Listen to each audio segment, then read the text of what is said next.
It is important to have civic amenities to live life. But freedom is equally important for many people. And people have gone to great extent to achieve that freedom that gives them soul satisfaction.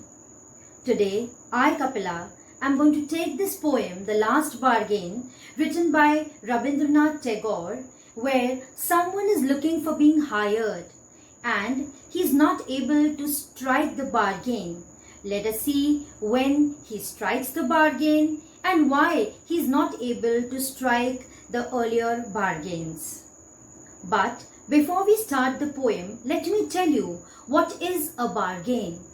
A bargain is an agreement where both the parties agree to do something for each other. Like, for example, supposing I don't have money and I hire you to do some of my work, and then I offer you maybe food or clothes or something else like that, right? So that is a bargain that we have done, both the parties, and you have also agreed, okay fine, you give me food, or maybe you do this work of mine, you do my homework, I'll give you pencil colors. So this is also a bargain. This is what we term, both the parties, they agree to the terms. That is a bargain. Rabindranath Tagore was an eminent poet, writer, composer, and an eminent social worker. He also participated in the freedom fight of India. He needs no introduction, and he is also known as Gurudev. This creation that we are going to read is one of his creations only. Let's begin. Come and hire me, I cried, while in the morning I was walking on the stone-paved road. Sword in hand, the king came in his chariot. He held my hand and said, I will hire you with my power. But his power counted for naught, and he went away in his chariot. So, if we look at this first stanza here, there's somebody who's looking for somebody to hire him. And the person whom he meets, the first person whom he meets is the king who is there in his chariot. Okay? And this person is ready to hire this somebody with the power that he has. And the king is holding a sword in his hand.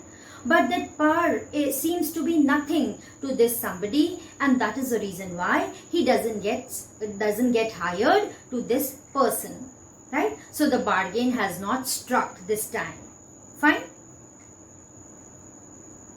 In the heat of the midday, the houses stood with shut doors. I wandered along the crooked lane. An old man came out with his bag of gold.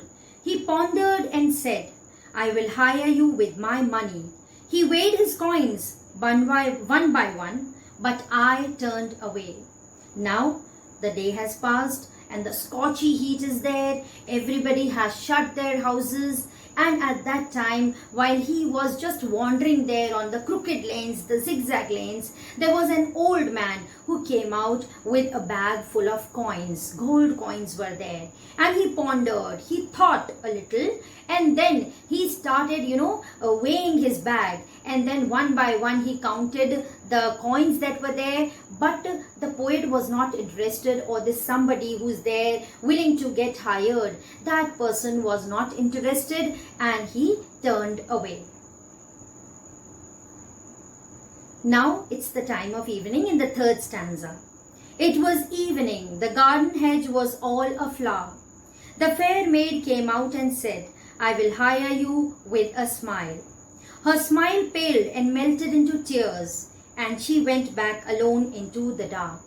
So the third stanza tells us that it was evening time and the hedge was all blooming with flowers. It was a flower, and a very good lady, a fair maid is a good lady, came from inside, and she told that she would hire with her smile. But soon her smile faded away, it paled, and tears rolled down her cheek. And so again this bargain could not strike.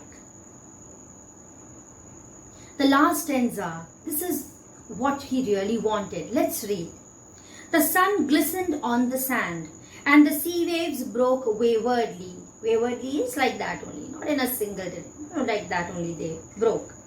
A child sat playing with shells. He raised his head and seemed to know me and said, I'll hire you with nothing. From henceforward that bargain struck in child's play made me a free man. So now it was the time when he reached the seashore. He found that the sand there on the seashore, it was all shining bright, and there was a child who was playing there with the seashells. That child looked up at him and told him that he would hire him for nothing. And there was something in that child's play that, the bargain got struck as he felt that he was really free. He felt like a free man, and that feeling that gave him soul satisfaction, and so that bargain finally struck. So from that time on, the bargain was struck. That means that he was really happy to be hired on nothing, being given by the child. So that child's play, that was the thing that gave him soul satisfaction and made him feel that he was a free man. Now you can make a beautiful mind map of this poem. Stanza wise you can make it. If you're very good at drawing, you can depict the first stanza where you can draw a chariot, a king with a sword in the hand, and then you can write power, and you can write poet, no importance of power, right?